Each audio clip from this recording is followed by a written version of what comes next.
Good morning, students. Welcome to Science Amazing Facts. The science of today is the technology of tomorrow. The medical field has seen a lot of advancement in technology. So, in today's video, we are going to see one such life-saving technology, that is ventilators. In the 16th century, Flemish physician Andreas Vesalius described how a suffocating animal could be kept alive by inserting a tube into its trachea and blowing air to inflate its lungs. In 1555, this procedure didn't warrant much acclaim. But today, Vesalius' theories is recognized as the first description of mechanical ventilation, a crucial practice in modern medicine. To appreciate the value of ventilation, we need to understand how the respiratory system works. We breathe by contracting our diaphragms, which expands our chest cavity.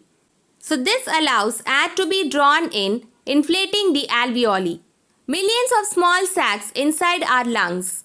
Each of these tiny balloons is surrounded by a mesh of blood-filled capillaries. This blood absorbs oxygen from the inflated alveoli and leaves behind carbon dioxide. When the diaphragm is relaxed, the carbon dioxide is exhaled alongside a mix of oxygen and other gases.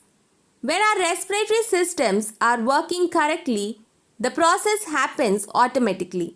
But the respiratory system can be interrupted by a variety of conditions. First one is sleep apnea stops diaphragm muscles from contracting, and asthma can lead to inflamed airways which obstruct oxygen, and pneumonia, often triggered by bacterial or viral infections, attacks the alveoli themselves. Invading pathogens kills lung cells, triggering an immune response that can cause lethal inflammation and fluid buildup. So all these situations render the lungs unable to function normally. But mechanical ventilators take over the process, getting oxygen into the body when the respiratory system cannot. These machines can bypass constricted airways and deliver highly oxygenated air to help damaged lungs diffuse more oxygen. There are two main ways ventilators can work: pumping air into the patient's lungs through positive pressure ventilation, or allowing air to be passively drawn in through negative pressure ventilation.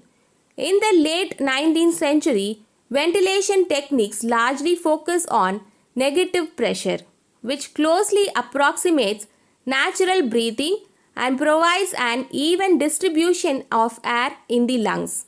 To achieve this, doctors created a tight seal around the patient's body, either by enclosing them in a wooden box or a specially sealed room, and the air is pumped into the chamber, allowing the patient's chest cavity to expand more easily.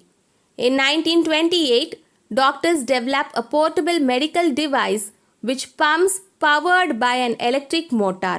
This machine, known as the iron lung, became the fixture in hospitals through the mid-20th century.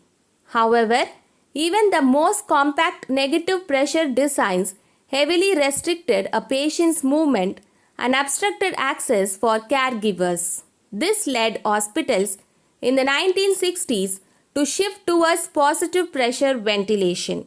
For milder cases, this can be done non-invasively. Often a face mask is fitted over the mouth and nose and filled with pressurized air, which moves into the patient's airway. But more severe circumstances require a device that takes over the entire breathing process, a tube inserted into the patient's trachea to pump air directly into the lungs with a series of valves and branching pipes, forming a circuit for inhalation and exhalation. In most modern ventilators, an embedded computer system allows for monitoring the patient's breathing and adjusting the airflow. These machines aren't used as a standard treatment, but rather as a last resort. Enduring this influx of pressurized air requires heavy sedation, and repeated ventilation can cause long-term lung damage.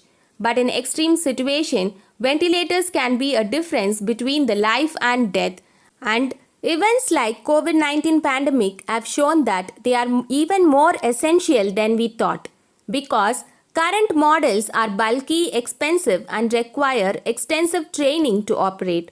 Most hospitals only have a few in supply. This may be enough under normal circumstances, but during emergencies, this limited catchy is stretched thin.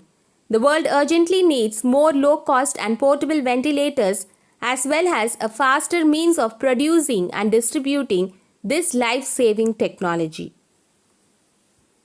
So children, I hope you are benefited with today's information. So, try to build a strong immune system with the help from nature by eating healthy food and doing regular exercise.